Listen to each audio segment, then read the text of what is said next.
Argentina consumes more beef per capita than any other country on earth. But the meat is out of reach for many families due to rising prices and years of government austerity. Beef is almost impossible to buy, and we have to eat what's available, not what we want. Whatever we can afford, that's what we buy. If this month it's chicken, we'll eat chicken. That's just how it is. A primary election over the weekend has suggested people are tired of President Mauricio Macri's cost-cutting. 47% of voters have thrown their support behind opposition candidate Alberto Fernandez, whose running mate is former President Cristina Fernandez de Kirchner. Macri was far behind with just 32%. It hurts today that we've not had the support we wanted, but tomorrow we'll continue to make ourselves accountable. If the results carry over to elections in October, Fernandez would win outright, and a runoff vote in November wouldn't be necessary. We haven't come to restore a regime. We've come to create a new Argentina for the best opportunities to end with this era of lies and to create a better horizon for Argentines in the future. A change in government will likely end unpopular tax hikes and spending cuts, measures crucial to securing a record $56 billion bailout from the International Monetary Fund last year. It aims to stabilize the peso and reduce inflation from the current rate of 55%. The difficulties that we've had and still face have led to a lot of anguish and doubt. But as I've said since day one, I'm here to help you. Fernandez says the IMF bailout has come at too high a cost, citing rising unemployment and poverty and a shrinking economy. He's promised to secure better terms from the international lender without compromising on voters' basic needs. Paolo Montecillo, TRT World.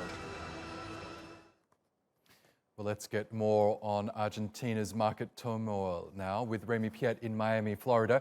He's a senior director at the research firm America's Market Intelligence. Welcome back to Money Talks, Remi. Tell us, why are we seeing such carnage on Argentina's stock market and the currency in the wake of President Mauricio Macri's defeat? This situation and this reaction from market can be explained fairly clearly by the amount of the resounding defeat by the Macri administration. It was expected that these primary elections would actually favor Fernandez, but definitely not with such a margin of more than 10%. That would actually, if it was repeated in the October election, would actually not lead to even the second round of elections at the end of this year. We're seeing here a clear signal from the Argentinian population that they are not ready to move forward with the reforms that were demanded and sacrificed demanded by the Macri administration to reestablish Argentina as part of the globalizations and international exchange, leading to foreign investment, leading to more export and imports from the Argentinian economy. They are not ready to take on the heat that would mean, in terms of pension reforms, in terms of tax reform, a series of reforms that the Macri administration has been able to put in place over the last 2 to 3 years, but it hasn't been accepted by the population, unfortunately for him. Well, that's right. Argentinians are clearly upset with Macri's reform agenda, which, as you say, include raising taxes, slashing spending, and interest rates of around 60%. Do you think he went too far with his reform agenda?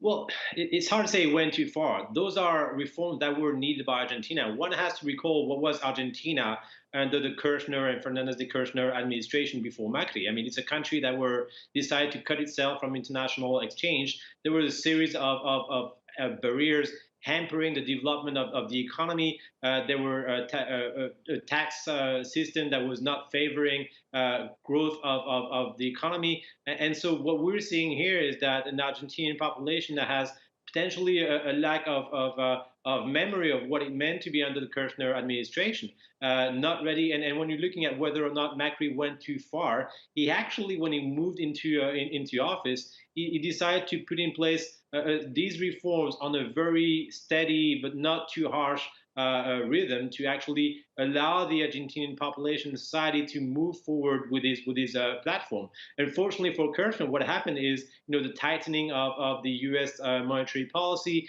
a series of worries from the international investors in terms of globalizations and international growth, with the China and the U.S. facing each other in terms of trade dispute, has led to a worry from international investors to pull away from markets and countries such as Argentina, which is one of the countries that is the most likely to face resounding negative efforts and impact from the tightening of global growth. And that's what happened to the Macri administration. By just reallowing, decreasing the limitation to international capital flights, what has happened is international investors have moved away over the last 2 years from Argentina, leading to the arrival of the IMF and the series of conditions for the IMF to try to salvage the Argentinian economy. Now, the alternative to this is what we had on Kirchner, which is a series of, with a lack of transparency and a lack of participation inside international growth, international markets, yes, which is not a solution for Argentina in the long run. Now, can I ask you quickly about the IMF bailout that Macri agreed to last year? $57 billion, the IMF's biggest ever loan. We know many Argentinians blame the IMF for the economic collapse of 2001. Do you think then perhaps it was a wrong move for Macri to have accepted these terms from the IMF? Well, the IMF has terrible press and terrible reputation in Argentina, and for good reason, because there was a series of errors made by the IMF at the time. But unfortunately, when you actually are in the shoes of Macri, he didn't have another option.